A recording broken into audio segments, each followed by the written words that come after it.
오늘 함께 보실 말씀은 이사야서입니다. 구약성경 이사야 2장 1절부터 9절까지만 먼저 보겠습니다. 기도하겠습니다. 하나님, 이 시간에 말씀을 묵상할 때 함께 하시고 연약하고 부족한 것은 가리우시고 주님만 높임을 받으시옵소서. 의탁하며 예수님의 이름으로 기도하옵나이다. 아멘. 폭풍의 언덕이라고 하는 책을 쓴 에밀리 브론테라고 하는 분이 있습니다. 격정적인 사랑을 기록한 폭풍의 언덕. 폭풍의 언덕이 마치 우리 인생 같습니다. 폭풍 치는 언덕 위에서 우리는 어떻게 이 삶을 견뎌낼까? 근데 에밀리 브론테라고 하는 분이 목사님 딸, 사실은 신부 딸이지만 살다가 나중에 자기 아버지의 목회를 돕기 위해서 결혼을 하는데 30세의 결핵으로 결국은 세상을 떠납니다. 젊은 나이에 너무 일찍 죽었지만 폭풍의 언덕은 세계에서 가장 뛰어난 영미 문학 중에 하나라고 얘기합니다. 근데 그분이 죽기 전이 아니라 무려 21살 때 쓴 시가 하나 있어요. 그 시가 이렇게 되어 있습니다. 나는 부귀영화를 가볍게 여기네. 사랑도 웃어넘기네. 명예욕도 아침이 오면 사라지는 한때의 꿈일 뿐. 내가 기도한다면 내 입술을 움직이는 단 한 가지 기도는 제 마음 지금 그대로 두고 제게 자유를 주시옵소서. 그렇다 화살 갇힌 삶이 종말이 기다릴 때 그것만이 내가 바라는 것일 뿐. 삶에도 죽음에도 인내할 수 있는 용기, 자유로운 영혼이 될 수 있기를. 이런 시를 썼습니다. 21살의 나이에 이 여자분이 보고 있는 세상입니다. 하나님을 믿고 아버지를 위하여서 목회를 돕기로 작정하면서 그 어린 나이에 그 마음속에 가졌던 꿈인 거죠. 부귀영화도 명예도 자기에게는 아무 의미가 없다라는 거예요. 자유로운 영혼으로 세상에 그 향락과 부귀와 명예에 얽매이지 않는 삶을 살고 싶다. 죽음이 올 때까지. 이런 시를 사실 쓴 거죠. 여러분, 우리 영혼은 이 여자분이 꿈꾸고 있는, 이 여자가 말하고 있는 이런 자유함이 있습니까? 부귀영화, 에이 그까짓 것. 명예, 에이 그까짓 것. 그럼 발로 뻥 찰 수 있냐는 거예요. 그 여자분은 그것이 우리 영혼에게 행복을 주지 않는다고 믿었다라는 거예요. 근데 우리는 여전히 삶을 살면서 행복해하지 않고 있습니다. 늘 말씀드리지만 행복을 자꾸 다른 데서 찾기 때문이에요. 그 여자가 발로 뻥 차버린 것을 우리는 여전히 붙들려고 하는 거예요. 이 마음 안에 장터에서 너무너무 시끌시끌하게 매일마다 내 마음의 장터에서 이거 사라 저거 사라 울려대는 수많은 소리를 듣다가 하나님의 음성을 놓쳐버리고 내가 이걸 사면 행복하겠지, 내가 저걸 사면 행복하겠지, 자꾸 내 마음의 장터에서 사단이 던져주는 미끼들을 물고 우리가 그게 행복이라고 생각한다는 거예요. 그니 우리 마음이 시끄러우니까 평화도 없고 기쁨도 없고 그런 거죠. 왜 평화가 없습니까? 왜 기쁨이 없습니까? 결국은 내가 에밀리 브론테가 우습게 여겼던 걸 우리는 너무 소중하게 여긴다는 거예요. 그것에 집착하고 억척스럽게 그것을 그냥 내가 꽉 쥐고 소유하고 싶고 그것만 가지면 행복할 거라고 생각하면서 이 미몽에서 깨어나오지 못하고 있다는 거예요. 거기에는 행복이 없다라고 에밀리 브론테가 얘기하고 있고 오늘 보면 우리가 읽은 이사야 2장이 얘기하고 있는 겁니다. 오늘 보면 이사야 2장은 마치 동상이몽 같습니까? 하나님과 이스라엘 백성이 같이 있는데 같이 함께 하는데 전혀 다른 꿈을 꾸고 있다는 거예요. 그게 하나님의 마음을 아프게 하고 있어요. 그래서 주님이 말씀하시는 거예요. 참된 행복은 거기에 없다라는 거예요. 오늘 보면 이사야 2장은 진짜 행복이 어디에 있는지, 우리는 어떤 행복을 추구하고 살아야 되는지를 사실은 들려주고 있는 거예요. 여러분, 진짜 행복이 어디 있습니까? 이사야의 음성을 빌어서 얘기하고 있습니다. 따라서 합시다. 하나님의 나라를 위해 삽시다. 가장 행복한 삶은 우리가 하나님의 나라를 위해 살아갈 때라는 거예요. 여러분, 우리가 이사야 1장을 이미 읽어보았지만 이사야 1장의 내용이 뭡니까? 여러분, 구약성경이 어렵다고 생각하지만 차근차근 배우면 어렵지 않습니다. 은혜로 가득해요. 이사야서 1장은 하나님 아버지를 버린 자식들의 이야기, 그 하나님 여호와를 버려버린 자식들 때문에 아파하는 하나님 아버지의 아픔의 이야기가 서려 있어요. 자식이 하나님을 버려버린 거라. 그러면서 세상 것을 취하고 우상 숭배를 하면서 스스로 예배를 드리고 있는 모습을 보면서 하나님이 너무너무 아파했단 말이에요. 그래서 그들에게 요구한 게 뭡니까? 회개하고 스스로 씻고 돌아와서 말씀을 배우고 내가 기대하는 삶을 살라는 거예요. 하나님이 기대하는 삶이 뭐였습니까? 이스라엘 백성이 소돔과 고모라 같은 삶이 아니라 창기와 살인자들의 성읍이 아니라 의와 정의와 공의가 다스려지는 의의 성읍, 신실한 성읍이 되는 게 하나님의 기대였다고 얘기하고 있어요. 아버지의 소원이라는 거예요. 그럼 하나님이 왜 그렇게 이런 갈급한 소원을 가지고 이스라엘 백성들을 대하고 있는 겁니다. 신실한 성읍이 되는 게 무슨 의미냐는 거예요. 신실한 성읍이 되는 게 어떤 의미냐는 거예요. 오늘 본문 2장이 그것을 이제 1절부터 4절에 들려주고 있는 거예요. 하나님 이스라엘 백성들이 그들 간절하게 돌아와라, 회개해라, 말씀에 순종해라. 왜 그렇게 신실한 성읍이 되라고 요구하냐 이거예요. 바로 그것은 오늘 보면 2장에 나오는 것처럼 하나님이 꿈꾸시는 나라가 있기 때문이에요. 하나님이 소원하시는 하나님 당신의 소원의 그 나라가 있다는 거예요. 그 나라를 이사야를 통해서 보여주고 있고, 우리가 그 아버지의 보시는 그 눈으로 하나님이 보시는 세상을 우리도 보고 그 세상을 위해서 우리도 살았으면 좋겠다라고 하는 마음이 지금 이사야 2장 1절부터 4절에 그대로 들려지고 있다는 거예요. 아버지가 꿈꾸는 세상. 여러분, 아버지와 아들이 행복한 이유는 두 사람이 마음이 맞을 때 아닙니까? 오늘 본문에 하나님이 행복하지 않은 이유는 하나님과 이스라엘 백성이 마음이 다르기 때문이라는 거예요. 여러분, 이사야서를 그래서 사람들은 대조의 책이라고 그럽니다. 대조의 책이라는 게 뭐냐? 전혀 다른 이야기를 대조시켜가지고 무엇이 틀렸는지를 깨닫게 하는 거예요. 이사야 1장에서 누가 나옵니까? 사랑하는 아버지와 아버지를 버린 아들들의 이야기가 나옵니다. 1장에 누가 패역한 자식이 나오고 내 백성인데 패역한 자식이 됐다고 말해요. 의의 성읍인데 창기의 성읍이 됐다고, 소돔과 고모라가 됐다고 얘기하는 게 나와요. 옛 하늘과 옛 땅이 정말 하나님 보시기에 너무 불쌍하다는. 그래서 이사야 마지막 66장에 저번에 얘기했지만 새 하늘과 새 땅을 얘기하면서 하나님이 꿈꾸시는 세상이 있다고 이사야 1장은 들려주고 있어요. 더 놀라운 건 지난주에 제가 언급하지만 자세히 설명을 안 했지만 이사야 1장이나 2장은 창세기 이야기가 들려져 있어요. 이사야 1장의 창세기 이야기가 뭡니까? 인간이 하나님을 반역하고 하나님을 버린 아담과 하와의 1장에 등장하고 있잖아요. 아버지를 버리고 아버지를 반역한 이스라엘 백성들은 창세기 1장, 2장에 나오고 있는 3장에 나오고 있는 아담과 하와하고 똑같은 사람들이라는 것을 우리가 보게 된다는 거예요. 2장에서는 누가 나옵니까? 하나님이 꿈꾸시는 하나님의 성전, 에덴 성전처럼 하나님이 큰 산 위에서 통치하시는 하나님의 산이 나오지만 그 반대편에 누가 있습니까? 6절부터 시작되는 인간의 세상, 인간의 나라, 인간들이 우상을 섬기고 있는 인간들의 나라가 대조되고 비교되고 있단 말이에요. 하나님이 꿈꾸는 세상과 이스라엘이 꿈꾸는 세상이 지금 충돌하고 있는 거예요. 이 두 충돌 사이에서 우리가 누구를 섬길 것이냐라는 얘기를 지금 하는 거예요. 진짜 행복이 어디에 있냐는 거예요. 하나님이 기대하는 그 나라를 붙들지 않으면 행복하지 않다라는 거예요. 2장 1절부터 4절은 하나님이 꿈꾸는 나라를 보여주고 5절부터 시작해서 22절은 하나님이 아니라 인간들이 꿈꾸는 세상을 향해서 하나님이 강력하게 경고하고 책망하는 내용이 나오고 있다는 거예요. 이 세상, 이런 삶은 하나님 앞에서 행복한 삶이 될 수 없다라는 거예요. 그래서 오늘 본문에 등장하는 게 뭡니까? 하나님이 꿈꾸시는 비전, 하나님이 꿈꾸시는 나라를 1절부터 4절에 소개하면서 오라! 오라! 이렇게 초대하는 내용이 나옵니다. 우리가 2절을 읽어보면 나오잖아요. 오라 우리가 여호와의 산에 이르자. 오라 우리가 여호와의 전에 이르자는 거예요. 여러분, 이거는 우리를 향한 초대이고 야곱 족속을 향한 초대이기도 하다는 거예요. 하나님이 마지막 날에 언젠가 하나님이 이루실 나라를 지금 얘기하고 있어요. 그래서 1절에 이사야가 받은 바라고 되어 있지만 이 받다라는 단어가 1장에 나온 하존 보다라고 한 단어고 똑같은 단어에 사실은 하나님이 보여준 말씀이라는 얘기예요. 하나님이 보여준 세상이라는 거예요. 하나님이 장차 이루고 싶은 세상이라는 거예요. 말이라고 써있는 이 마지막 때는 마지막 종말의 때를 얘기하는 것이 아니라 어느 날 어느 때 그 어느 시절에 하나님이 꿈꾸는 나라가, 하나님이 기대하는 나라가 이런 모습이다라는 걸 우리에게 보여주기 위해서 지금 2장 1절부터 4절의 이야기가 등장하고 있어요. 이 2장 1절부터 4절의 내용이 제가 방금 말씀드렸지만 하나님의 나라예요. 왜 하나님의 나라가 등장합니까? 첫 번째 등장하는 게 뭐예요? 여호와의 산이 등장하고 있어요. 하나님의 산으로 가자는 거예요. 여호와의 전으로 가자는 거예요. 여러분, 이 작은 산이, 시온산이 모든 산보다 뛰어날 것이라고 얘기하고 있습니다. 세상에 얼마나 뛰어난 산이 많습니다. 에베레스트 산 최고로 뛰어난 그 높은 산도 있잖아요. 시온산이 뭔데 뛰어나냐고요. 이 이야기의 핵심은 산이 아니라 산에 누가 계시냐는 거예요. 바로 이 산이 여호와의 성전산이라는 거예요. 에덴에서 통치하시던 그 하나님의 에덴 성전처럼 여기 여호와 하나님이 통치하시는 성전산, 시온의 성전의 산에서 하나님이 여기 계시다라는 거예요. 하나님이 왕으로 계시다라는 거예요. 지금 이스라엘 백성들에게 말하고 있는 거예요.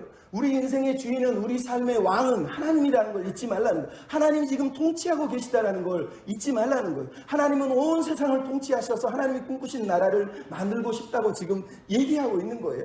그래서 우리가 이사야 66장 1절에 보면 뭐가 나온다고 그랬습니까? 제가 옛날에 설명드렸죠. 하늘은 그의 보좌요, 땅은 그의 발등상이라고 66장 1절에 나온단 말이에요. 그게 무슨 얘기예요? 하나님은 원래 온 땅을 통치하시는 왕이에요. 하늘은 보좌고 땅은 발등상이라는 거, 온 세상을 통치하고 있다는 거예요.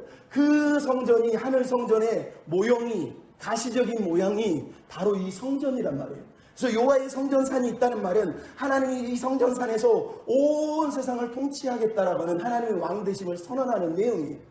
그 하나님의 통치를 받고 싶어서 수많은 이방 민족들이 지금 이 산으로 몰려들고 있다고 오늘 본문에 얘기하고 있는 거예요. 하나님의 나라는 하나님이 왕으로 통치하시는 거라는 거예요. 그분의 왕의 통치를 받는다는 게 뭐예요? 오늘 본문에 나오지만 2절부터 3절에 여호와의 말씀을 배우러 오는 거예요.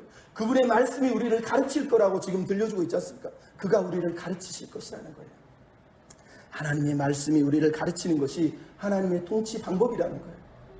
여러분, 이스라엘 백성들이 지금 이 하나님의 꿈을 배워야 되는 거예요. 그 길을 가르치고 그 길을 행하리라 라고 고백하는 이 이스라엘 백성들이 아닌 이방 백성들의 이야기를 들으면서 부끄러워하고 부러워해야 돼요. 왜? 원래 그 산에서 말씀을 듣고 배우고 행하는 사람은 이스라엘 백성이어야 되는데 지금 누가 이 일을 하고 있어요? 이방 민족들이 막 자기들끼리 오라 그러면서 몰려와서 강물처럼 몰려왔다고, 이 히브리어 단어를 보면 강물처럼 이스라엘 백성들이 아니라 이방인들이 성전으로 몰려오고 있는 거예요. 몰려와서 뭐래요? 하나님의 말씀을 배우고 그분이 가르치는 말씀을 듣고 그분의 말씀대로 행하리라, 그분의 말씀대로 살리라 라고 이방인들이 고백하고 있는 거예요.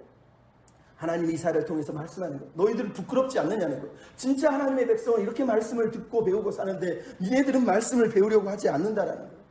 이방인들이 지금 고백한 것처럼 여호와의 도를 배우고 여호와의 말씀을 따라 우리가 살아야 되지 않느냐라고 말하는 거예요. 그러고 나서 그분이 통치하시면 무슨 일이 벌어집니까? 4절에 등장하는 내용이요. 다 같이 한번 읽어볼까요? 시작. 그가 열방 사이에 판단하시며 많은 백성을 판단하시리니 무리가 그들의 칼을 쳐서 보석을 만들고 창을 쳐서 낫을 만들 것이며 이 나라와 저 나라가 다시는 칼을 들고 서로 치지 아니하며 다시는 전쟁을 연습하지 아니하리라. 여러분, 하나님이 꿈꾸시는 세상이에요. 하나님이 통치하고 하나님의 말씀이 통치하는 세상은 전쟁하고 싸우는 세상이 아니라 서로가 전쟁 무기를 내려놓는다는 거예요. 평화, 샬롬. 샬롬은 말 그대로 완벽하게 모든 것이 균형을 이루고 조화를 이룬 상태를 말해요. 그걸 우리는 다른 말로 얘기하면 행복이라고 말할 수 있어요. 진짜 행복. 분열이 없고 다툼이 없고 미움이 없고 시기가 없는 사랑으로 충만한, 화목으로 충만한 상태가 바로 샬롬의 세상이에요. 하나님이 다스리고 하나님이 말씀으로 통치하고 그 말씀의 통치를 받는 사람들은 평화를 누리고 삶의 행복을 누릴 거라는 거예요. 왜? 하나님이 판결하시니까. 하나님이 판단하시니까. 무슨 얘기입니까? 하나님의 말씀이 우리를 통치하니까. 하나님의 말씀이 우리를 다스리니까. 내가 내 마음대로 내 뜻대로 아담처럼 자기 뜻대로 가지 않고 하나님의 말씀의 지배를 받으니까 평화가 임한다라는 거예요. 여러분, 놀라운 말이 뭐 나오죠. 2장 3절에는 뭐라고 그러는 거예요? 그가 말씀을 가르치실 것이에요. 근데 4절에는 뭐가 있냐? 전쟁을 연습하지 않는다는 거예요. 연습하다, 가르치다 두 개의 히브리어는 똑같은 말이에요.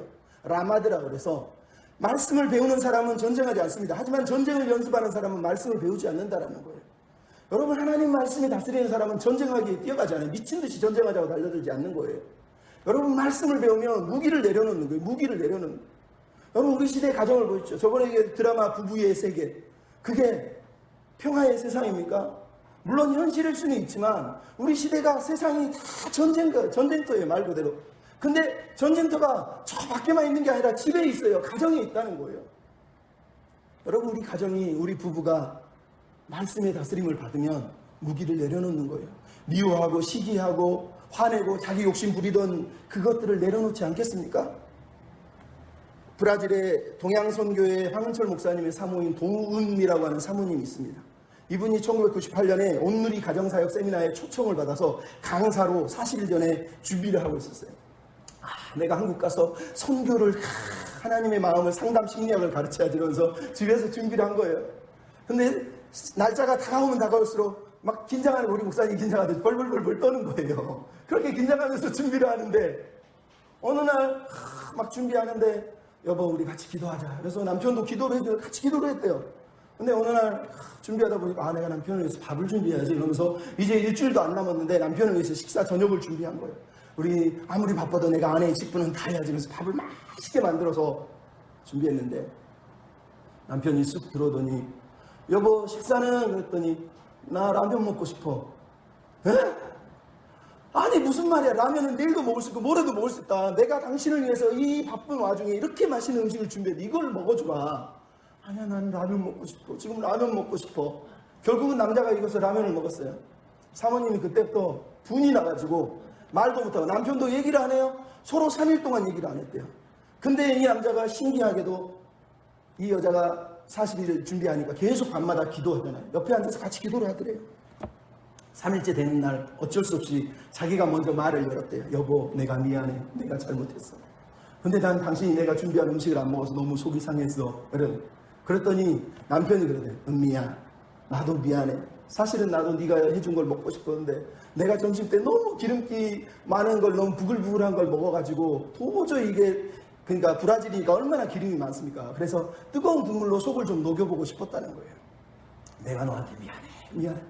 이 얘기를 들으니까 더 미안한 거예요. 이번에 내가 당신 속도 모르고 낮에 뭘 먹었는지도 모르고 나 혼자 열심히 당신을 위해 준비했네. 둘이 서로 붙들고 울면서 기도를 하는 거예요. 그러면서 밤에 이제 기도하는데 하나님 내가 또 오늘이 가서 가정사역 세미나를 해야 되는데 내가 이렇게 우리 남편을 미워합니다. 같이 옆에서 기도하는 남편 보고 이중적인 인격자야. 무슨 나도 사랑하지 않으면서 뭘 그러면서 저주를 자기 입으로 했었거든요. 그걸 가지고 얘기하면서 울면서 하나님 살려주세요. 잘못했어요. 이 못난 마음을 고쳐주세요. 그렇게 새벽에 기도하는데 하나님이 갑자기 은미야 고쳐달라 하지 말고 죽여달라 해라. 죽여달라. 그 음성을 듣고 깜짝 놀랐대요. 자기는 자기가 별로 문제가 없어서 좀만 고쳐주면 되는 줄 알았는데 아니 사실은 자기는 죽어야 되는 인생이 아직도 자기가 살아있더라는 거예요. 여러분 이게 우리라는 거예요. 말씀이 우리를 통치하지 않으면 내가 여전히 살아서 내 욕망이 내 욕심이 내 탐욕이 나를 지배하는 거예요. 우리가 기도해야 될 게 그 하나님 이거 좀 고쳐주세요. 이거 좀 잘 되게 해주세요. 아니요 나를 다 죽여버려야 돼요. 사실은 힘들지만 여러분 누가 죽은 사람이 얼마나 있겠어요. 하지만 죽여달라고 사도 바울이 그러잖아요. 나는 날마다 죽노라. 죽지 않으면 전쟁 무기를 내려놓지 못하는 거예요. 내가 살아있으니까 그 아내를 향해서 남편을 향해서 기도해 주는데 이중인격자라고 그러고 저주를 하지 않겠습니까? 내 음식 안 먹어줬다고 내 말 안 듣는다고. 여러분 이게 우리 시대의 모습이 가정의 모습 아닙니까? 현실감 부부의 세계 전쟁터 무기를 내려놓아야 돼요. 나라도 마찬가지입니다. 여러분 우리나라는 신정국가가 아니에요. 이 나라가 하나님이 통치하는 나라가 아니에요. 이 나라가 하나님이 다 믿고 하나님 뜻대로 되면 얼마나 좋지. 우리나라는 이스라엘 여기 나오는 신정국가가 아니에요. 우리가 해야 될 일은 하나님의 통치를 우리가 받는 거예요. 우리가 하늘 시민으로 사는 거예요. 에베소서에 나오는 빌립보서에 나오는 사도 바울의 내용이 뭐예요? 너희가 로마에 살지만 너희는 하늘의 시민권을 가진 자답게 하늘의 시민답게 살라는 거예요. 세상 사람처럼 막 배부르기 위해서 싸우고 육신이 배가 돼가지고 살지 말고 삶에 만족하고 복음을 위해서 서로를 위해서 희생하며 살라고 얘기하잖아요. 여러분 말씀이 들어오면 가정도 무기를 내려놓는 거고 나라도 무기를 내려놓는 거예요. 믿음의 백성들은 그렇게 살기를 하나님 원하시는 거예요. 나아가서 두 번째로 오늘 본문이 얘기합니다. 따라 삽시다. 주님의 말씀을 따라 삽시다. 예. 여러분 오늘 본문의 내용은 사실은 하나님의 나라의 통치가 주님의 말씀이라면 우리의 삶의 방식은 주님의 말씀대로 사는 것이어야 된다고 얘기하는 거예요. 그래서 1절부터 4절이 미래라면 이제 5절부터 시작되는 내용은 뭐냐? 이스라엘의 현재의 모습을 향한 선지자의 경고예요. 근데 그 경고 중에 첫 번째가 뭐예요? 오라 여호와의 빛에 우리가 행하자라는 거예요. 여러분 하나님이 이스라엘을 통해서 계속 초청하고 있어요. 첫 번째 오라 우리가 눈같이 지용같이 우리 해가 붉을지라도 변론하지 않게 해주겠다. 두 번째 오라고 하면 말일에 이스라엘 백성들이 아닌 이방인들이 오라 하나님의 잔에 이르자 했던 것처럼 이제 야곱 족속에게 말하는 거예요. 오라 우리가 여호와의 빛에 행하자는 거예요. 여호와의 빛에 행한다는 게 무슨 말이에요? 여러분 학자들은 이 말이 3절에 나와 있는 우리가 여호와의 길로 행하리라고 똑같은 평행을 이루어서 여호와의 말씀대로 행하자라는 뜻이라고 해석을 다 하고 있어요. 당연하죠. 여호와의 빛에 행한다는 건 여호와의 말씀대로 걸어간다는 얘기예요. 행한다는 단어도 걸어간다는 뜻이에요. 앞으로 나아간다는 뜻이에요. 우리가 시편 119편에 뭐가 나옵니까? 주의 말씀은 내 발의 등이요 내 길의 빛이니이다. 여러분 우리가 걸어가는 길은 말씀의 의지에서 말씀의 다스림 속에서 걸어가야 된다는 거예요. 이스라엘 백성을 향하여 지금 말하고 있는 거예요. 동상이몽을 꿈꾸지 말고 내가 꿈꾸는 그 꿈을 위해서 너희가 내 말씀을 붙들고 살았으면 좋겠다. 더 이상 너의 꿈을 붙들고 살지 말고 그 꿈 좀 내려놓고 내 꿈을 붙들고 살아주면 안 되겠니? 라고 말하는 하나님의 초대이자 하나님의 탄식이자 하나님의 아픔이 지금 오늘 본문에 들어가 있는 거예요. 하나님의 말씀대로 살아가는 것이 하나님의 나라를 이루기 위한 첫 번째 스텝이라는 거예요. 그러기 위해서 뭘 해야 된다고 얘기합니까? 거짓 우상을 던져버리라는 거예요. 거짓 우상을 벌어버리라는 거예요. 여러분 6절부터 22절에 나온 내용은 이스라엘 백성들이 얼마나 열정적으로 우상 숭배를 하고 있는지 우상 숭배의 내용이 쭉 등장하고 있어요. 근데 2장 6절 첫 마디가 뭡니까? 주께서 주의 백성을 버리셨음은이라고, 주님이 그들을 버렸다고 얘기하고 있습니다.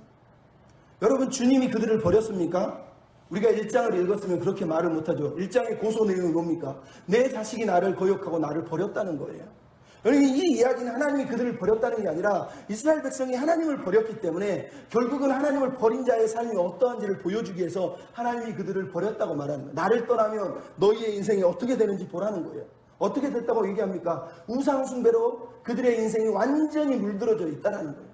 여러분, 이게 하나님을 떠난 자예요. 로마서 1장에 뭐가 나옵니까? 하나님을 인정하지도 않고 감사하지도 않고 하나님을 예배하지 않고 하나님을 떠난 자들을 하나님이 버리셨다고 얘기하잖아요. 그 말은 그들이 하나님을 버렸기 때문에 버리는 거예요. 우상 숭배. 여러분, 오늘 본문에 나오는 우상 숭배를 보십시오. 먼저 뭐가 나옵니까? 동방족속이 풍속이 가득하다고 6절에 얘기합니다. 동방풍속이라는 게 무슨 말일까요? 여러분, 이건 한글을 번역을 잘못해서 그래요. 실제 내용은 동방으로부터 가득하다는 거. 동방으로가 뭐예요? 동방이 어디입니까? 바로 바벨탑을 쌓았던 데를 성경은 동방이라고 얘기해요. 가인이 쫓겨났던 데 동방이라고 얘기해요. 하나님을 대적하는 사람들이 살던 곳을, 바벨탑이 있던 곳을 동방이라고 얘기하는 거예요. 지금 그들이 뭐가 가득하다고요? 동방으로부터 가득하다는 얘기는 동방으로부터 온 지혜, 동방으로부터 온 세상적인 것, 동방으로부터 온 것들을 통해서 자기의 인생의 만족을 채우려고 하는 동방의 자원을 들어쓰고 있다는 거예요. 동방으로부터 충만해지고 만족해지고 행복해지는 비결을 동방으로부터 끌어들이고 있다는 거예요. 하나님의 빛에 행하고 하나님의 빛을 따라 사는 백성들이 아니라 동방 해가 뜨는 그곳, 세상의 빛을 따라서 세상의 빛을 사모하고 그 빛을 사랑해서 그 길을 걸어가고 있다고 얘기하는 거예요. 나가서 뭐라 그러고 6절에 블레셋 사람들처럼 너희가 점치고 우상을 받아들였다고 얘기하고 있어요. 여러분, 하나님의 백성이 소돔과 고모라가 됐다고 말했지, 이번에는 블레셋 사람과 같다고 얘기하고 있는 거예요. 처참하지 않습니까? 이게 무슨 말입니까? 여러분, 우리가 이스라엘 백성을 이렇게 이해하면 됩니다. 그들은 하나님을 제외한 모든 걸 다 받아들이는 거예요. 동방이든 블레셋이 있는 서방이든 동서방이든 남북이든 그냥 내가 잘되고 내가 부자되고 내가 행복하면 다 넙죽 다 받아들이는 거예요. 단 하나 하나님의 말씀을 받아들이지 않는 거예요. 이게 지금 이스라엘을 향한 하나님의 마음이라고 얘기하는 거예요. 여러분, 우리가 이렇게 살면 얼마나 하나님 비참하시겠습니까? 근데 그렇게 사는 그들의 모습을 6절부터 8절은 놀라운 얘기를 들려주고 있습니다. 뭐요? 동방으로부터 온 것이 가득하고 은금이 가득하고 마필과 병거가 가득하고 우상이 가득하다고 6절부터 8절에 얘기합니다. 가득하고 무한하다. 이게 무슨 얘기입니까? 이스라엘 백성들이 왜 우상을 섬겼느냐를 드러내는 거예요. 우상을 섬기는 이유는 그들이 그것들을 통해서 삶의 안전을, 삶의 행복을 누릴 수 있다고 믿었기 때문이에요. 왜 은금 보화를 찾고 왜 마필과 병거를 찾습니까? 왜 우상을 섬기고 왜 동방으로부터 온 지혜를 의지하냐 이거예요. 그게 자기들을 행복하게 해줄 거라고 믿는 거예요. 안전하게 지켜줄 거라고 믿는 거예요. 하나님은 무능해 보인다는 거예요. 하나님은 나를 부자도 안 만들어주는데 저기 가니까 저쪽 동방에는 저기서 부자 된다고 그러고 여기는 병거와 마귀와 말과 병거를 가지고 있으면 국가가 강성해지면 자기를 보호해줄 거라고 믿는다는 거예요. 지금 이스라엘 백성들을 향한 맹 비난이 왜? 이사야가 이 시를 쓸 당시가 바로 우시야와 요담 시대예요. 여러분, 우시야와 요담 시대가 언제인 줄 아세요? 이스라엘이 가장 강력한 군사력을 보유했던 또 하나의 시절이에요. 경제적으로 부유했고 가진 것이 많았고요. 멈췄던 시절이에요. 여러분 같은 분은 하나님 우리를 축복해 주셔서 우리나라 평안에 행복해 안전해 박수 쳐줘야죠. 이사야는 그렇게 보지 않습니다. 하나님은 그렇게 보지 않는다는 거예요. 왜? 아무리 부유하고 병거와 마필과 마병을 가지고 있고 은금 보화를 가지고 있어도 그게 하나님을 의지하지 않는 것이면 그건 우상 숭배라는 거예요. 여러분, 교회 다니는 사람들이 정말 착각하는 게 많아요. 누구가 되든 상관없어. 우리만 잘 살게 해주면 우리는 아무나 다 뽑을 거야. 제가 아는 목사님도 그 얘기 하더라고요. 여러분, 하나님을 믿는 사람은 그렇게 사는 거 아니에요. 우시야가 요담이 아무리 잘 돼도 솔로몬이 금은 보화를 쌓아도 하나님은 우상 숭배하는 그 나라를 심판하시는 거예요. 하나님은 내가 이 나라가 얼마나 잘 사느냐를 가지고 인생을 판단하라고 얘기하지 않아요. 누가 정말 신실하게 하나님을 신뢰하느냐, 아니면 어떻게 하면 하나님이 신뢰하는 나라가 될 것이냐, 백성이 될 것이냐 고민하고 기도하는 게 기독교의 논리고 이성이지, 누구나 아무나 다 해도 돼. 나만 잘 살게 해주면 다 뽑아줄게, 다 찍어줄게. 여러분, 그거는 세상이 말 그대로 세상 논리란 말이에요. 교회는 하나님이 기뻐하시는 것을 붙들어야지 세상이 가득 가져다 주는 걸 붙드는 게 아니란 말이에요. 오늘 본문에 4번이나 등장한 단어가 뭐예요? 가득하다. 은금도 가득하고 보화도 가득하고 병거도 가득하고 우상도 가득하고 동방도 가득하대요. 다 가득하대요. 그 가득하다 바로 뒤에 나오는 게 뭐예요? 무한하다는 거예요. 은금도 가득하고 보화도 무한하고 마필도 가득하고 병거도 무한하고. 여러분, 무슨 얘기입니까? 이 사람들이 왜 이 우상에 집착하냐? 이게 가득할 뿐만 아니라 무한할 거라고 믿는 거예요. 내가 부를 낳으면, 내가 군사력을 가지면, 내가 축복을 누리면 이게 영원할 거라고 믿고 있다는 거예요. 근데 이게 이스라엘의 실체라는 거예요. 왜? 무한하지 않는 게 문제라니. 오늘 본문에 여러분, 한글로는 우상이라고 써있지만 히브리어는 이 우상이라는 단어는 우상이라는 의미가 아니에요. 엘릴이라는 단어, 신을 조롱하는 단어예요. 원래 의미는 헛되다, 무가치하다, 의미 없다는 뜻이에요. 그들은 미친 듯이 막 가지고 쌓고 이게 영원할 것처럼 신약 성경에 나오는 부자처럼 막 재산을 쌓고 곡식을 쌓고 막 창고를 지었는데 그게 뭐라고요? 우상이래요. 허무하대요. 무가치하대요. 무의미하대요. 아무것도 손에 남는 게 없는 빈 손이래요. 지금 이스라엘 백성에서 하나님이 내리시는 경고의 말씀이 그거예요. 이스라엘은 미친처럼 그걸 막 지고 막 누리면은 행복할 거라고 믿는데 하나님은 거기에 행복 없다. 그거 내가 한번 훅 불어버리면 다 날아간다는 거예요. 그거 아무것도 아니라는 거예요. 엘릴릴, 헛되다는 거예요. 무가치하다는 거예요. 여러분, 이스라엘 백성들이 지금 이거를 깨달으라고 하나님이 말씀하시는 거예요. 그들은 가득하다 막 끌어모으고 막 무한할 것처럼 생각하지만 무한한 게 아니야. 왜요? 정체가 드러나는데 뭐라고 그럽니까? 너희의 손으로 만들었다는 거예요. 8절에 나오잖아요. 20절에도 나오잖아요. 자기가 자기 손으로 만든 걸 경배하고 있다는 거예요. 여러분, 얼마나 허무합니까? 내가 만든 걸 내가 경배하고 있는 거예요. 무슨 얘기입니까? 우상은 결국은 내가 만든 거라는 거예요. 내 욕망의 투영이라는 거예요. 내가 부자가 되고 싶은데 하나님은 부자 안 만들어줄 것 같으니까 다른 신을 쫓아갔다는 거예요. 내가 좀 안전하고 살고 싶은데, 평안하고 행복하고 싶은데 교회는 좀 아닌 것 같으니까 다른 걸 붙잡았다고 얘기하는 거예요. 그런 식이에요, 말하면. 근데 이들이 붙잡고 있는 그것이 허무하고 아무 의미 없는 맹탕물이라고 지금 하나님이 말씀하시죠.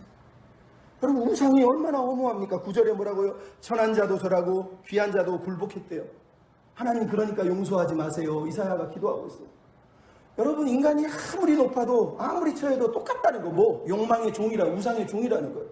그 대단한 사람이 결국은 섬기고 있는 게 자기 욕망이었다는 거예요. 저렇게 가난하게 찢어진 사람이 뭘 섬기나 봤더니 결국은 자기 욕망이었다고 얘기하는 거예요. 그 말도 안 되는 우상에 절하고 엎드리고 있는 인간의 저렴한 모습을 오늘 성경이 우리에게 보여주고 있는 거예요. 그래서 우리가 이 말씀을 읽으면서 생각해 봐야 돼요. 왜? 창세기 2장은 우리를 하나님의 형상으로 만들어요. 시편 8편은 뭐라고 하는 거예요? 우리를 존귀하게 만드셨대요. 근데 우리가 그 존귀한 존재들이 내가 만든 우상을 섬기고 내 마음의 욕망을 섬기면서 하나님 바알 이러고 있는 모습이 오늘 본문에 나오고 있는 내용 아닙니까? 그럼 이게 비참한 거예요. 존 칼빈이 그래서 인간의 마음을 우상 공장이라고 그러는 거예요. 여러분, 우리 마음은 우상 공장이에요. 하나님이 내 안에 계시지 않는, 우리는 예배하는 동물이기 때문에 무엇이든지 붙잡고 그걸 예배하게 돼 있어요. 하나님을 내가 예배하지 않는 사람은 언제나 무언가를 붙들고 예배하고 있어요. 그게 돈일 수 있고 자식일 수 있고 가정일 수 있고 경제일 수 있고 마지막은 자기 자신이라는 거예요. 여러분, 그래서 하나님이 지금 이사야를 통해서 말하는 거예요. 너희가 예배하는 그 예배를 통해서는 진짜 만족, 참된 만족이 없다는 거예요. 여러분, 가수가 아니라 탤런트 중에 이한이라고 하는 분이 있어요. 영화배우이기도 하고 뭐 최근에 안 좋은 일이 벌어지기도 했지만 그 가정을 보면 놀랍습니다. 미스코리아에 자기는 나가고 싶지 않은데 엄마가 막 부추겨가고 나갔대요. 근데 이 가정이 지금 자기는 어려서부터 국악도 배우고 춤도 배우고 이렇게 검은거도 배우고 살았는데 하나님 날 왜 이런 걸 왜 시키냐고 그랬는데 결국은 하나님이 자기를 들어 쓰시는데, 작년에도 올해도 지금 간증 동영상이 나왔는데 미국이나 이런 데 가서 엄마, 딸, 동생 넷이 앉아가지고 복음을 전하는데 검은고 타면서 국악으로 노래 부르면서 하나님의 복음을 전해요. 작년 5월 14일에는 젊은이들을 모아놓고 강연을 하는데 이런 얘기를 합니다. 여러분, 꿈을 쫓는 좀비가 되지 마십시오. 꿈을 이루었다, 성공했다 하는 말과 행복하다는 건 전혀 다른 얘기입니다. 꿈을 이루어도 행복하지 않고 성공했다 해도 행복할 수 없는 거예요. 진짜 행복은 거기 있지 않기 때문이에요. 제발 꿈을 쫓는 좀비가 되지 마십시오. 그러면서 자기에게 내가 하나님을 모르고 살았으면 나는 얼마나 공허했을까. 하나님을 믿어서 행복하다는 거예요. 여러분 현재 살아있기 때문에 조심스럽지만 그 가정들이 막 간증하며 국악으로 검은고로 막 하는 모습을 보면 한편으로는 참 감사하기도 하고 아유 멋있네 이런 생각도 참 많이 듭니다. 비록 힘들지만 그렇게 살아가고 있더라는 거예요. 여러분 결국 하나님 우리에게 주시는 도전이 뭡니까? 마지막 따라서 합시다. 하나님의 영광을 위해 살아가야 합니다. 여러분 우상을 섬기지 않는다는 얘기는 결국은 하나님만 섬기고 하나님만 믿고 하나님을 위해서 살겠다는 거예요. 하나님의 영광을 위해 살겠다는 거예요. 오늘 본문에서 그래서 아주 강력하게 강조하는 게 뭐예요? 하나님만 홀로 높임을 받으실 거라는 거예요. 여러분 이스라엘 백성들에게 말하는 거예요. 너희들 우상을 쫓아 미친 듯이 따지만 그걸 통해서 행복을 누리지 못할 뿐만 아니라 거기서 행복을 찾는 건 하나님의 아버지의 마음이 아니라는 거예요. 하나님은 하나님 당신을 통해서 우리가 행복하길 원한다는 거예요. 하나님이 높임을 받는 걸 통해서 우리가 행복해지는 백성이 되길 원한다는 거예요. 왜 하나님의 영광을 돌려야 됩니까? 오늘 본문에 나왔죠. 5번이나 언급합니다. 그날 여호와의 날 진동하실 때가 다가온다는 거예요. 11절, 12절, 19절, 20절, 21절에 등장하잖아요. 심판. 하나님의 심판이 있을 거라는 거예요. 하나님이 심판하실 거라는 거예요. 어떤 심판? 우상을 섬기는 자들 향해서 심판할 거라는 거예요. 그래서 사람들이 뭐가 나옵니까? 10절, 29절, 21절에 토굴로 바위틈으로 막 숨는 모습이 나오잖아요. 이게 계시록 6장에도 정확하게 나와요. 6번째 인을 딱 떼니까 사람들이 바위틈에 숨어서 제발 우리를 숨겨주세요. 우리를 보호해주세요. 이러면서 피하는 모습이 나온단 말이에요. 이 이사야를 계시록이 인용하고 있는 거예요. 근데 이 심판이 하나님이 우상을 섬기는 사람들을 향해서 심판할 거라는 거예요.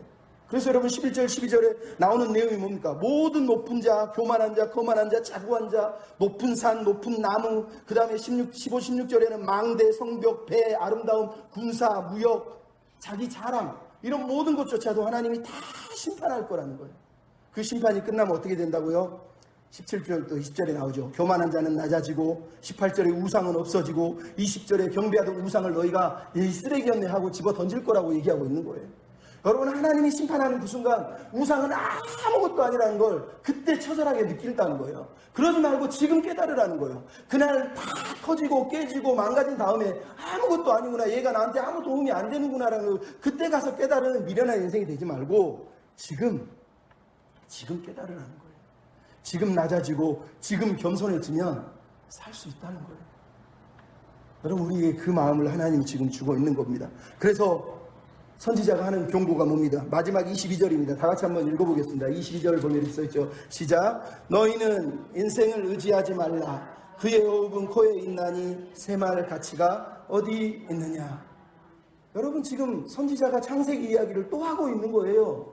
인생의 호흡이 코에 있대요. 무슨 말이에요? 창세기 2장에 하나님이 코에 생기를 부어 넣으시더라 할 때 그 단어를 그대로 똑같이 번역하고 있는 거예요. 여러분 지금까지 선지자가 뭘 얘기했습니까?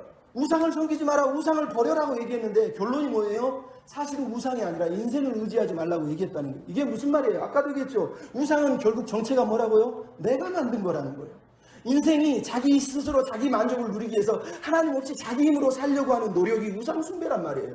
그래서 선지자가 마지막 얘기를 하는 거예요. 인생을 의지하지 말라는 거예요. 왜? 인생은 코에 호흡이 잠깐 있는 거, 그 호흡 하나님이 빼가시면 끝난다는 거예요. 하나님이 입으로 한번 훅 불어버리면 처음에는 호흡을 넣어주시면 그 호흡을 다시 가져가면 끝나버린다는 거예요. 그래서 하나님을 믿는 사람이 하나님을 믿는다는 내용은 내가 흙임을 항상 인정하는 거예요. 조금만 높아지려고 하면, 조금만 교만해지려고 하면 나는 흙이지, 나는 아무것도 아니지, 나 같은 사람이 늘 자기를 흙이라고 인정을 할 때 은혜가 임하는 거예요. 여러분 시편 90편에 뭐라고 그럽니까? 우리에게 날 계수할 지혜를 주십시오. 이 말이 무슨 말이에요? 얼마나 더 살지 하나님 알려주십시오예요? 아니요. 나를 계수한다는 말은 내가 흙이라는 걸 인정하고 나는 아무런 가치가 없는 존재라는 걸 인정하고 하나님만 바라볼 수 있는 지혜를 달라고 기도하는 게 바로 시편 90편의 내용이에요. 여러분 우리는 인간의 손으로 만든 우상뿐만 아니라 내가 내 욕망으로 내 힘으로 하나님 없이 살려고 하는 그 의지, 그것들을 죽여야 된다고 사실 말하는 거예요. 우리가 하나님께 영광을 못 돌리는 이유는 내가 내 욕심대로 살기 때문에. 여러분 모리와 함께한 화요일이라는 책을 보면 제자가 자기 스승을 찾아갑니다. 그 스승이 14번의 자기에게 인생의 레슨을 들려줍니다. 근데 어느 날 한 번은 이런 얘기를 합니다. 스승님, 내가 지혜롭게 살려면 어떻게 해야 되나요? 미치엘 보면 하나님을 믿는 사람이에요. 근데 스승님이 이런 얘기합니다. 그분은 하나님을 안 믿는 것 같은데 이런 얘기를 해요. 옛날에 동양에 한 현자가 있었대. 현자는 항상 아침만에 눈을 뜨면 뒤를 돌아보고 오늘이 그날이니 물어봤다는 거예요. 그게 무슨 얘기예요? 이 어깨에 새가 한 마리 있어서 그 새에게 물어봤다. 오늘이 그날이니? 오늘이 그날이니? 스승이 그러는 거예요. 그 사람은 항상 자기 새에게 내가 언제 죽니? 오늘이 그날이니? 물어보면서 자기 삶을 살아내라고 얘기했다는 거예요. 여러분, 하나님을 믿는 사람이 그런 거예요. 오늘이 마지막인 것처럼, 오늘이 하나님 없이는 살 수 없는 것처럼, 오늘이 마지막 때인 것처럼 늘 하나님 앞에서 흘긴 인생이라고 생각하고 교만하지 않고 겸손하게 하나님의 은혜를 구하며 사는 그런 사람이 돼야 되는 거예요. 여러분, 그래서 뭐라고 마지막 절에 뭐라고? 의지하지 말라고 뿐만 아니라 새말 가치가 어디 있냐는 거예요. 새말 가치가 어디 있냐는 거예요. 여러분, 셀 수가 없다는 얘기지만 돌려서 얘기하자면 계산하고 살지 말라는 거예요. 내가 하나님 이만큼 복 주겠지? 이만큼 노력했으니 이만큼 주겠지? 이만큼 헌금했으니 이만큼 주겠지? 이만큼 헌신하고 예배드리고 기도했으니 이만큼 주겠지? 여러분, 인간의 계산을 버리라는 거예요. 그게 결국은 하나님을 믿는 게 아니라 나를 믿고 있는 거예요. 나를 믿고 있는 거. 그 인생의 셈을 다 내려놓고 하나님만 높임을 받는 길을 계속해서 찾는 거예요. 어떻게 하면 하나님을 높여드릴까? 어떻게 하면 하나님을 높여드릴까? 여러분, 하나님은 우리에게 요구하시는 거예요. 하나님을 높이는 백성만이 하나님 안에서 참된 행복을 누릴 수 있기 때문이란 말이에요. 오직했으면 하나님이 이 본문 2장에서 두 번이나 홀로 높임을 받으실 것이요 라고만 얘기한 게 아니라 10절, 19절, 21절은 뭐라 그럽니까? 그의 위엄과 광대하심과 영광을 드러낼 것이라고 얘기하고 있단 말이에요. 우상을 버리고 진짜 영광, 진짜 위엄, 진짜 두려워할 존재, 진짜 행복을 주신 분 하나님을 붙들어야 너희 인생이 행복하다라고 지금 말씀하고 있는 거예요. 여러분, 우상을 섬기는 사람은 하나님이 심판이 올 때 두려워할 겁니다. 하지만 하나님을 사랑하는 사람은 하나님을 섬기는 게 행복이라는 걸 깨달으면 심판의 날에도 행복하게 맞을 수 있어요.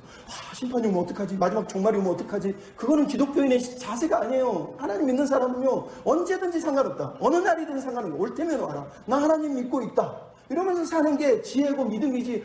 정말 종말이 언제 올까? 나는 언제 죽을까? 하나님 언제 오셔서 불병거로 막 우리를 불러 태워 죽일까? 왜 그런 고민을 하냐고요. 예? 돼지고기도 아니고 뭐 삶아서 죽여서 뭐 하게요? 여러분, 하나님 오실 거예요. 그냥 오늘 감사하면서 하루를 살면 돼요. 이사야가 뭐라 그럽니까? 여호와 나는 여호와니 내 영광을 다른 자에게 주지 않고 내 찬송을 다른 우상에게 주지 아니할 것이다. 하나님의 마음은 언제나 여기 있어요. 우리를 창조하시고 우리를 찬송하게 만드신 이유가 뭐라고요? 하나님 영광을 하나님께 올려드리라고, 하나님 찬송을 하나님께 올려드리라고 우리를 만드신 거예요. 사탄은 항상 거짓말쟁이였어. 창세기도 거짓말쟁이였고 살인자여서 우리를 계속 속이는 거예요. 그래서 하나님이 아니어도 우리가 영광 받으면 하나님이 기뻐할 거야. 우리가 높아지면 하나님이 기뻐할 거야. 많이 가지고 많이 누려도 돼. 하나님처럼 돼도 상관없어. 사단의 창세기의 거짓말이 그 거짓말 아닙니까? 근데 사단은 살인자잖아. 왜? 그 거짓말을 통해서 아담과 하와의 영혼을 죽였고 우리 영혼을 죽이고 있는 살인자란 말이에요. 근데 우리가 여전히 하나님을 믿으면서 세상을 쫓아가고 세상 풍족을 좋아하고 세상의 은근 보화를 좋아하고 그것들을 가득 채우면 행복할 거라고, 무한할 거라고, 영원할 거라고 믿고 있다는 게 너무 안타깝다는 거예요. 하나님이 기대하신 나라는 그런 나라가 아니고 우리끼리 배 터지게 막 두드리면서 행복해하는 나라가 아니라 모든 열방이 하나님의 말씀을 듣고 배우고 즐거워하는 그 꿈을 꾸라는 거예요. 여러분, 우리 장로님, 권사님, 집사님 그런 꿈이 여러분한테 무슨 의미가 있겠습니까? 라고 생각할 수 있지만 그래도 그 꿈 가지면 좋잖아요. 하나님이 기뻐하는 거래. 기도라도 할 수 있잖아요. 내가 지금 당장 누구 어디 가서 성교는 못 나가지만 하나님이 기뻐하는 세상을 위해서 기도할 수 있잖아요. 그럼 우리 교회의 작은 도서관을 위해서 기도할 수 있고, 하나님 이 작은 도서관을 통해서도 이 지역을 섬기게 해주세요. 그 작은 것도 하나님의 꿈이에요. 이 꿈에 부합하지 않습니까? 그런 꿈을 꾸는 거 하나님 기대하시는 거예요. 교만을 버리고 욕심을 버리고 우상을 버리고 하나님을 사랑하는 사람이 되어야 돼요. 하나님이 요구하시는 삶이에요. 결국은 여러분, 히브리서에 보면 뭐가 나오는 줄 아세요? 오늘 본문에 하나님이 뭐라고 그러죠? 그날에 그가 진동하실 때 하나님이 오셔서 세상을 진동하시고 심판하실 거예요. 근데 히브리서 12장에는요 내가 마지막 날에 다시 한번 세상을 진동하리니 라고 얘기하고 있어요. 여러분, 하나님이 다시 한번 진동하실 때 우리가 어떻게 삽니까? 예수 그리스도에게 피하면 되잖아요. 예수님이 우리의 소망이고 피난처고 구원의 반석이잖아요. 여러분, 하나님께 영광을 돌리는 방법은 쉽습니다. 예수 안에 피하고 예수 안에서 하나님의 영광을 즐거워하고 예수 그리스도라는 하나님의 은혜에 감사하고 만족하면 그게 기쁨인 거예요. 여러분 조정미 목사님이라고 하는 분이 있는데 베이직교회 그분 어머니가 하나님을 안 믿어요. 아들이 목사 된다고 그러니까 막 투탈투탈 한 번도 아들한테 고맙다는 얘기를 안 하대요.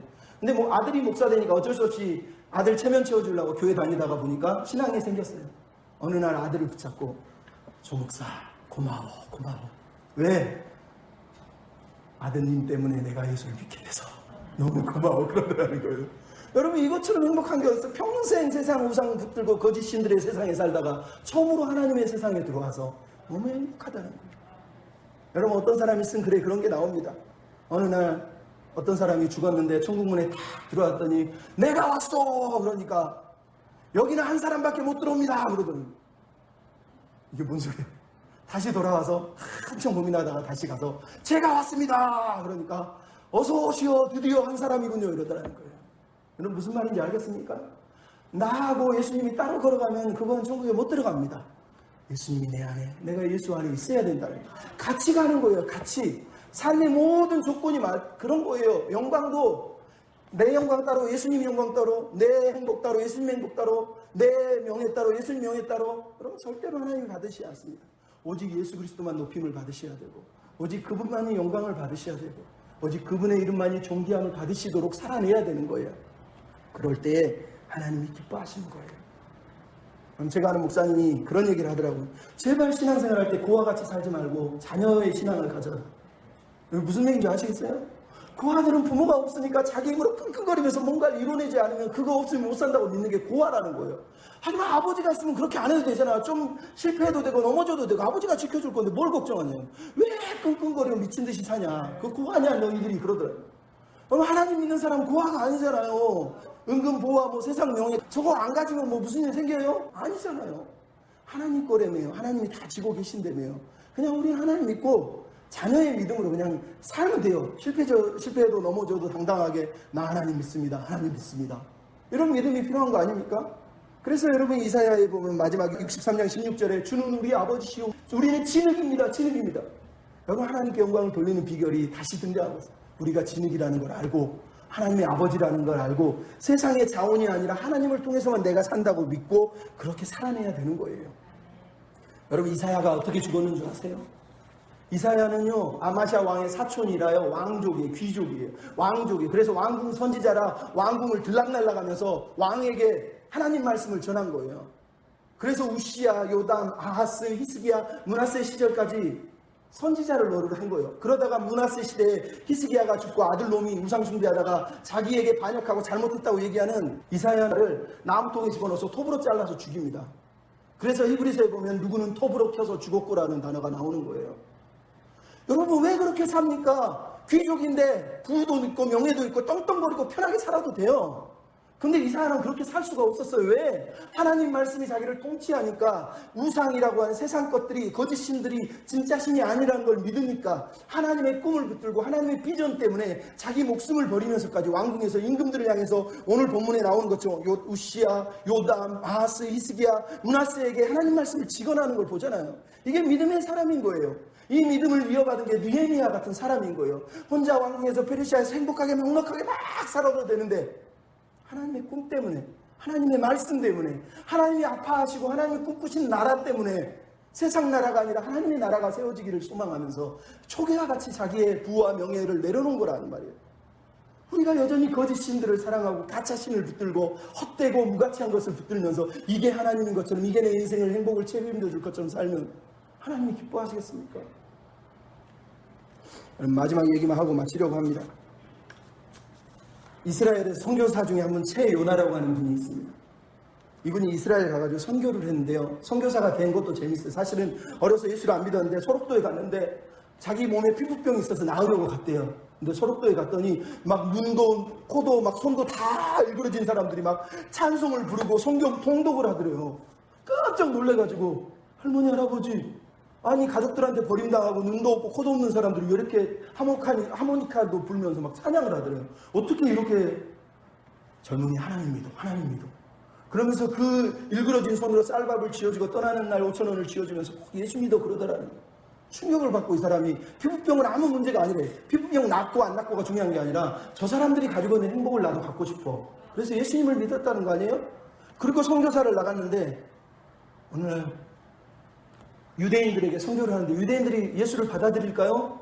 안 받아들이죠. 왜? 유대인들은 전통적으로 예수는 가짜 선지자라고 가르치기 때문에 예수님에 대해 믿지 않고 받아들이지 않는 거예요. 그러니까 유대인들을 섬기는 그 성경이 얼마나 힘들겠습니까? 그래서 어느 날 몇 년 만에 안식년을 받아 한국에 와가지고 한국에서 선교대회에 참석해서 기도를 하는데 앞에서 노래를 부르고 찬송을 하는데 귀에 하나도 안 들어오더래요. 근데 저기 안내하는 인도하는 분이 우리 하나님의 영광을 구하며 기도합시다. 그래서 하나님의 영광을 구해야지. 그래서 기도를 내가 주의 영광을 위해서 막 기도를 하는데 갑자기 자기 귀에 하나님이 선명하게 네가 내 영광을 짓밟았다.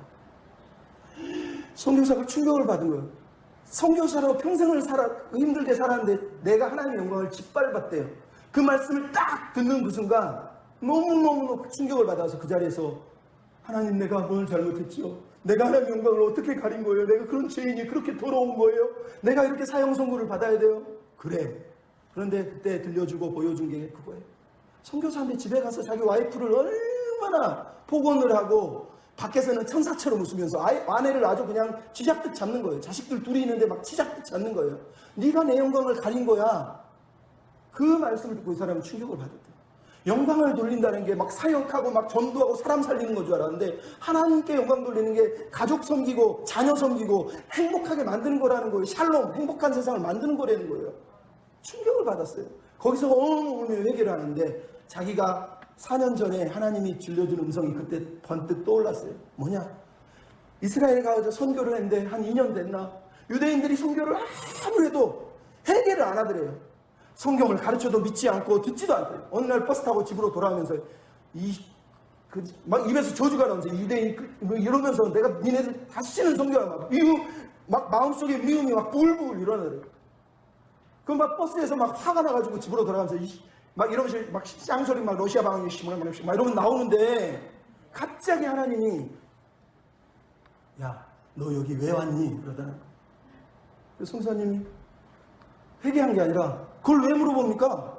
나 선교하러 왔잖아요. 나 OM 선교사라고요. 하나님 나 유대인들 변화시키고 유대인들에게 복음을 전하라고 하나님 나 여기 보낸 거 아닙니까? 내가 선교하러 당신의 종으로 여기 와 있잖아요. 따진 거예요. 요나처럼. 그랬더니 하나님이 말씀을 안 하고 가만히 기다리시더래요. 시간이 딱 지나더니 그렇게 얘기를 하시더래요. 예, 내가 너를 유대인들 변화시키려고 여기 보낸 거 같니? 내가 유대인 바꾸려고 너 여기 보낸 거 같니? 나는 너를 바꾸려고 여기 부른 거야. 내가 변화시키고 싶은 건 유대인이 아니라 너야. 너 나의 선교지는 너야. 너 유대인이 아니야. 네 선교의 대상도 너 자신이야. 너 그걸 왜 모르니? 충격을 받고 그래서 얘기를. 그게 떠오르더라. 여러분, 선교사에게 가장 큰 장애물은 선교사 자신이에요. 목회자에게 가장 장애물은 자기 자신이에요. 장로님, 권사님, 시장은 마찬가지. 내 신앙의 가장 큰 적은 여기 나예요. 내 아내도 내 아들도 내 자식들도 사랑하지 못하는데 무슨 내가 선교사입니까? 그래서 이 사람 원래 이름이 최지현인데 최요나라고 이름을 바꿔서 최요나 선교사라고 부르고 있어요. 여러분, 우리가 하나님의 영광을 짓밟고 있는 거예요. 막 사역하고 소리 지르고 막 나가서 전도하고 막 그러면서 자기 집, 자기 자식들, 내 주변에 있는 사람들을 하나 못 섬기는데 무슨 우리가 하나님의 영광을 돌린다는 거예요. 오늘 본문의 얘기가 그 얘기예요. 하나님의 영광을 위해 사는 건 막 화려한 걸 쫓아다니는 게 아니에요. 좀 화려하지 않아도 좀 가진 것이 없어도 정결하게 살고 행복하게 살고 같이 찬양하면서 그렇게 하나님의 영광을 위해 살아가는 그거, 이 하나님 우리에게 기대하시는 거라는 거예요. 여러분, 우리 늘 올 때마다 오늘 아침에도 불렀지만 행복이라는 이 찬양 너무 좋지 않습니까? 난 좀 화려하지 않지만 가진 것은 적지만 손에 들고 있는 것도 좋고 때로는 억울하고 눈물 날 일 많지만 그래도 행복할 수 있어요. 왜? 하나님 때문에. 하나님 때문에. 그러면 하나님 안에서 행복하다면 하나님의 영광을 위해 살 수 있지 않겠습니까? 우리 시간 찬양할 때 하나님 나 정말 행복합니다. 하나님 때문에 행복한 백성이 되고 싶습니다. 이렇게 같이 고백하고 기도하고 마쳤으면 좋겠습니다. 화려하지 않아도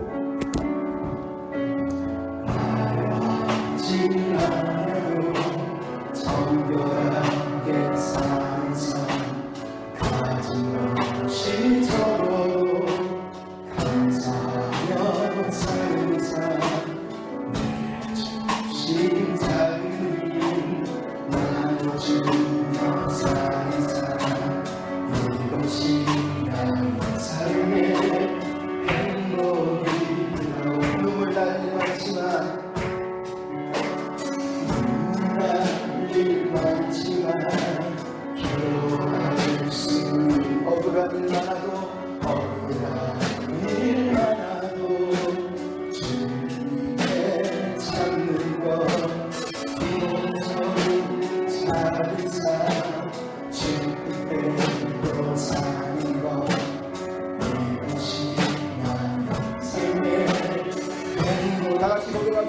나는 행복합니다.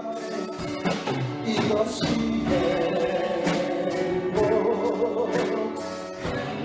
행복이라오. 세상을 알 수 없는, 세상을 알 수 없는 하나님 선물, 이것이